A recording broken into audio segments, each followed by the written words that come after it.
Hello everyone, welcome to my KTC classes. एक बार फिर से आप लोगों के सामने ये इंडियन पॉलिटी भारतीय राज्य व्यवस्था का एमसीक्यू लेकर आया हूँ। इसमें से 20 क्वेश्चन है और 20 क्वेश्चन में से आप लोगों को जो कम से कम 15 से ऊपर लाना है। और ये क्वेश्चन जो है बहुत सारे एग्जामों में पूछा गया है और आने वाले एग्जाम में पूछे जाएंगे, इस दृष्टि से ये बहुत महत्वपूर्ण है। तो चलिए हम लोग लगाते हैं आज का ये 20 क्वेश्चन। तो सबसे पहला क्वेश्चन जो है, भारतीय संविधान सभा की जो बैठक हुई थी कब हुई थी? तो अगर संविधान सभा की प्रथम बैठक कब हुई थी, तो ऑप्शन ए है, इसका ऑप्शन ए है 9 दिसंबर 1946। ऑप्शन बी 9 दिसंबर 1946, 11 दिसंबर 1946। ऑप्शन सी 12 दिसंबर 1946 और डी 13 दिसंबर 1946। तो चलिए लगाइए इसमें कौन सा आंसर सही होगा। तो इसका सही जो आंसर है आप लोग सोच लिए होंगे। चलिए हम लगाते हैं, इसका सही आंसर जो है ऑप्शन ए है। ऑप्शन ए 9 दिसंबर 1946 को हुआ था। चलिए अगला क्वेश्चन पर चलते हैं। अगला क्वेश्चन, भारतीय राजनीतिक व्यवस्था में इनमें से कौन सर्वोच्च है? भारतीय राजनीतिक व्यवस्था इनमें से कौन सर्वोच्च है? ए है सर्वोच्च न्यायालय, बी संविधान, सी सांसद और डी धर्म। तो चलिए बताइए कौन सर्वोच्च है। तो यह जो है सबसे सर्वोच्च जो है भारतीय राजनीतिक व्यवस्था में वह है संविधान। तो क्या है सर्वोच्च? संविधान। ऑप्शन बी इसका सही आंसर है। चलिए अगला क्वेश्चन देखते हैं। क्वेश्चन नंबर 3, भारत सरकार द्वारा राज्य के चिन्ह कब से अंगीकृत किया गया था? भारत सरकार द्वारा राज्य के चिन्ह कब से अंगीकृत किया गया था? चलिए लगाइए आप लोग टिक, फिर हम बताते हैं। ऑप्शन ए 15 अगस्त 1948। ऑप्शन बी 2 अक्टूबर 1947। ऑप्शन सी 26 जनवरी 1948 और ऑप्शन डी 26 जनवरी 1950। कब लगाया गया था? तो यह 26 जनवरी 1950 को अंगीकृत किया गया था। चलिए अगला क्वेश्चन पे चलते हैं। क्वेश्चन नंबर 4, भारत के संविधान में उद्देशिका का विचार लिया गया है। बताइए, यानी कि भारत का जो संविधान में उद्देशिका है, भारत के संविधान में, तो उसमें जो उद्देशिका प्रस्ताव वो किस देश से लिया गया? तो इसमें बताइए। ए इटली से, बी कनाडा से, सी फ्रांस से, डी यूएसए से। कहाँ से लिया गया है? चलिए इसका सही आंसर है option D. Option D USA से लिया गया है। चलिए अगला क्वेश्चन, 5वां क्वेश्चन, निम्नलिखित में से कौन भारत को धर्मनिरपेक्ष राज्य वर्णित करता है? तो ऑप्शन ए है मूल अधिकार, ऑप्शन बी संविधान की प्रस्तावना, ऑप्शन सी 9वीं अनुसूची और ऑप्शन डी है राज्य के नीति निर्देशक तत्व। तो इनमें से कौन है जो भारत को धर्मनिरपेक्ष राज्य वर्णित करता है? बताइए। आई होप आप लोग सोच लिए होंगे इसका सही आंसर। चलिए हम लगाते हैं, इसका सही आंसर जो है संविधान की प्रस्तावना। संविधान की प्रस्तावना में ये वर्णित है। संविधान की प्रस्तावना में ये वर्णित है। चलिए अगला क्वेश्चन, क्वेश्चन नंबर 6, भारतीय संविधान का कौन सा भाग संविधान की आत्मा कहलाता है? भारतीय संविधान का कौन सा भाग संविधान की आत्मा कहलाता है? ये ऑप्शन है मूल अधिकार, ऑप्शन बी राज्य के नीति निर्देशक तत्व और सी उद्देशिका और डी जो है संवैधानिक उपचारों का अधिकार। तो बताइए इसमें से कौन सही आंसर होगा? तो इसका सही आंसर जो है, इसका सही आंसर है ऑप्शन सी उद्देशिका। चलिए अगला क्वेश्चन, 7वां क्वेश्चन है, भारत की उद्देशिका में कितने प्रकार की न्याय की बात की गई? भारत की जो उद्देशिका है उसमें कितने प्रकार के न्याय की बात की गई है? ए ऑप्शन जो है उसमें 2, बी 3, सी 1 और डी 4। तो बताइए इसमें से कितने प्रकार की? आप लोग सोच लिए होंगे। चलिए हम लगाते हैं, इसका जो सही आंसर है वह है बी।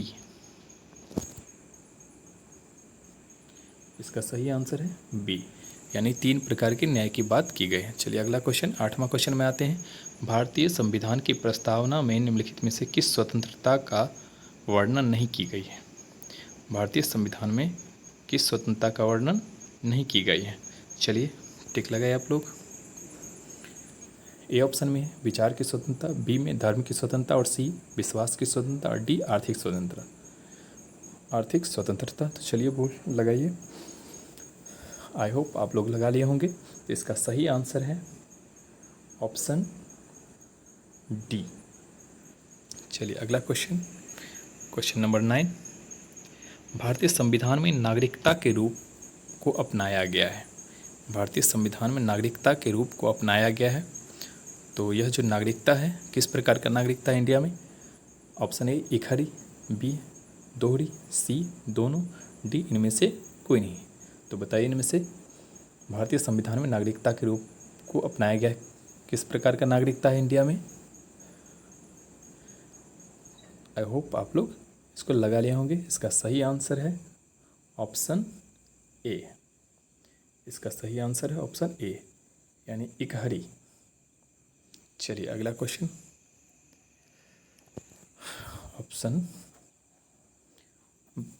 क्वेश्चन नंबर 10 बनाते हैं। तो भारतीय संविधान का मैग्ना कार्टा संविधान के किस भाग को कहा जाता है? भारतीय संविधान का मैग्ना कार्टा संविधान के किस भाग को कहा जाता है? ऑप्शन ए भाग 4, ऑप्शन बी भाग 2, ऑप्शन सी भाग 3, ऑप्शन डी भाग 1। तो चलिए लगाइए आप लोग टिक। चलिए इसका आप लोग जवाब सोच लिए होंगे। तो इसका सही आंसर है भाग 3 को कहा जाता है, ऑप्शन सी इसका सही आंसर है। चलिए 11वां क्वेश्चन में आते हैं। भारतीय संविधान के निम्नलिखित में से किस अनुच्छेद के द्वारा अस्पृश्यता की समाप्ति की व्यवस्था की गई है? अनुच्छेद 14, ऑप्शन ए, ऑप्शन बी में अनुच्छेद 15, ऑप्शन सी में अनुच्छेद 16 और ऑप्शन डी में अनुच्छेद 17। तो चलिए लगाइए आप लोग, सही आंसर इसका क्या है? आई होप आप लोग सोच लिए होंगे। इसका सही आंसर जो है वह है अनुच्छेद 17, ऑप्शन डी। डी इसका सही आंसर है। चलिए अगला, 44वें संविधान संशोधन द्वारा किस अधिकार को मूल अधिकार की श्रेणी से हटाकर एक विधिक अधिकार बनाया गया है? ऑप्शन ए समानता का अधिकार, ऑप्शन बी स्वतंत्रता का अधिकार, ऑप्शन सी संपत्ति का अधिकार और ऑप्शन डी शिक्षा का अधिकार। चलिए बताइए। 44वां संविधान संशोधन हुआ और उसमें जो है किस मूल अधिकार को वहाँ से हटा दिया गया था? तो आई होप आप लोग सोच लिए होंगे और इसका सही आंसर जो है संपत्ति के अधिकार को जो है हटा दिया गया था। संपत्ति के अधिकार को हटा के अनुच्छेद 300 क में रख दिया और उसको कानूनी अधिकार दे दिया गया। चलिए अगला क्वेश्चन, क्वेश्चन नंबर 13। भारतीय संविधान के अंतर्गत निम्नलिखित में से किससे मूल अधिकार का संरक्षण समझा जाता है? भारतीय संविधान के अंतर्गत निम्नलिखित में से किसे मूल अधिकार का संरक्षक समझा जाता है? ऑप्शन ए सांसद, ऑप्शन बी राष्ट्रपति, ऑप्शन सी न्यायपालिका और ऑप्शन डी प्रधानमंत्री को। तो चलिए बताइए इसमें से कौन सही आंसर है? आई होप आप लोग लगा लिए होंगे। इसका सही आंसर है ऑप्शन सी न्यायपालिका को। वही तो मूल अधिकार का संरक्षण करता है, सर्वोच्च न्यायालय, सुप्रीम कोर्ट। चलिए अगला 14, क्वेश्चन नंबर 14। मौलिक अधिकार क्या है? मौलिक अधिकार क्या है? तो इसका सही आंसर है मौलिक अधिकार ऑप्शन, अच्छा बता देते हैं, ऑप्शन ए में वाद्य योग, बी में अवाद्य योग, सी में लचीले और डी में कठोर। तो इसका सही आंसर क्या होगा? लगाइए टिक आप लोग। आई होप आप लोग लगा लिए होंगे। इसका सही आंसर जो है, इसका सही आंसर है ऑप्शन ए वाद्य योग है। मौलिक अधिकार वाद्य योग है। चलिए अगला क्वेश्चन, क्वेश्चन नंबर 15। 42वें संविधान संशोधन अधिनियम 1976 में किस अनुच्छेद के तहत मूल कर्तव्यों को जोड़ा गया था? 42वां संविधान संशोधन अधिनियम 1976 में किस अनुच्छेद के तहत मूल कर्तव्यों को जोड़ा गया था? तो ऑप्शन ए अनुच्छेद 51, अनुच्छेद ऑप्शन बी अनुच्छेद 36, ऑप्शन सी अनुच्छेद 51 क और ऑप्शन डी अनुच्छेद 50। बताइए इसमें से कौन सही है? तो इसका सही आंसर है, आई होप आप लोग लगा लिए होंगे, इसका सही आंसर जो है ऑप्शन सी अनुच्छेद 51 क को, चलिए क के तहत मूल अधिकार को जोड़ा गया था। चलिए अब 16 नंबर क्वेश्चन में किस संविधान संशोधन द्वारा 11वां मूल कर्तव्य जोड़ा गया? 11वां मूल कर्तव्य जोड़ा गया किस संविधान संशोधन द्वारा? चलिए 42वें संविधान संशोधन द्वारा, या बी ऑप्शन में है 44वें संविधान संशोधन द्वारा, या 25वां संविधान संशोधन द्वारा, या 86वां संविधान संशोधन द्वारा। तो इसका सही आंसर कौन होगा? लगाइए ठीक आप लोग। तो आई होप आप लोग लगा लिए होंगे और इसका सही आंसर है ऑप्शन डी 86वां संविधान संशोधन।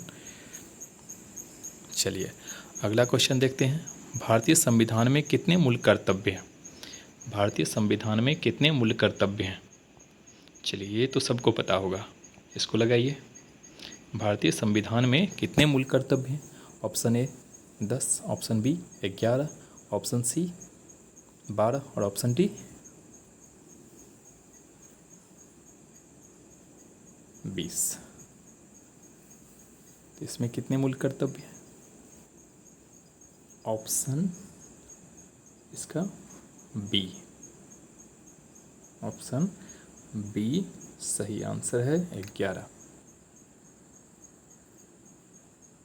चलिए अगला क्वेश्चन। किस समिति की अनुशंसा के आधार पर अधिकारों के साथ संविधान में मूल कर्तव्य भी शामिल किए गए हैं?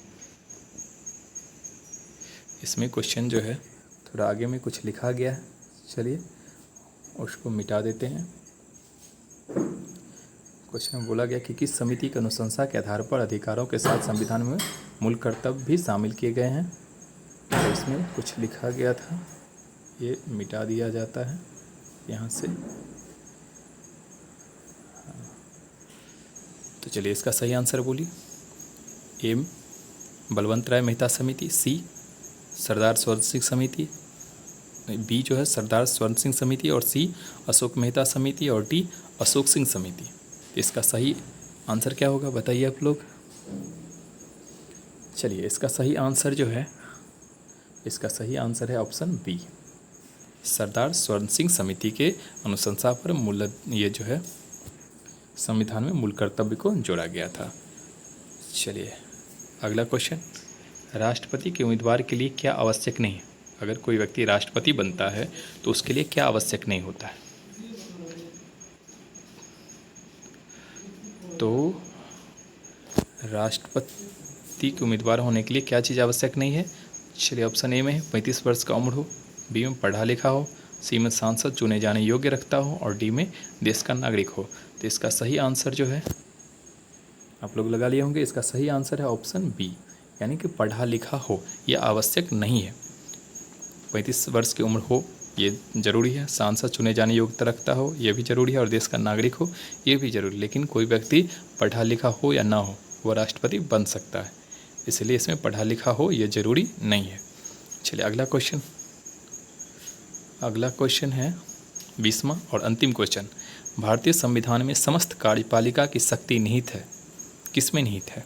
चलिए बोलिए और आप लोग टिक लगाइए। इसका सही आंसर दीजिए कौन है। ऑप्शन ए प्रधानमंत्री, ऑप्शन बी मंत्रिपरिषद, ऑप्शन सी राष्ट्रपति, ऑप्शन डी संसद। तो आई होप आप लोग लगा रहे होंगे। इसका सही आंसर जो है, इसका सही आंसर है राष्ट्रपति, यानी कि जितने भी काम होते हैं सब राष्ट्रपति के नाम से ही होते हैं, इसीलिए यह क्या है सारे कार्यपालिका शक्ति इसी में निहित हो जाते हैं। तो आई होप आज जो है आप लोग 20 क्वेश्चन लगा लिए हैं और मुझे उम्मीद है कि आप लोग 15 से ऊपर लाए होंगे और अच्छे स्कोर किए होंगे। और ये क्वेश्चन को 1 से 2 बार रिवीजन कर लीजिएगा, क्योंकि यह बहुत सारे एग्ज़ामों में पूछा गया हो और आने वाले एग्ज़ामों में भी पूछा जाएगा। तो इसलिए आप लोग इसको रिवीजन करते रहिएगा। अगर ये वीडियो अच्छा लगा हो तो मेरे इस यूट्यूब चैनल को लाइक कीजिएगा, सब्सक्राइब कीजिएगा, ताकि मैं आपके लिए नया नया इसी तरह का वीडियो बना के लाता रहूं। और वीडियो देखने के लिए आप लोगों को थैंक यू।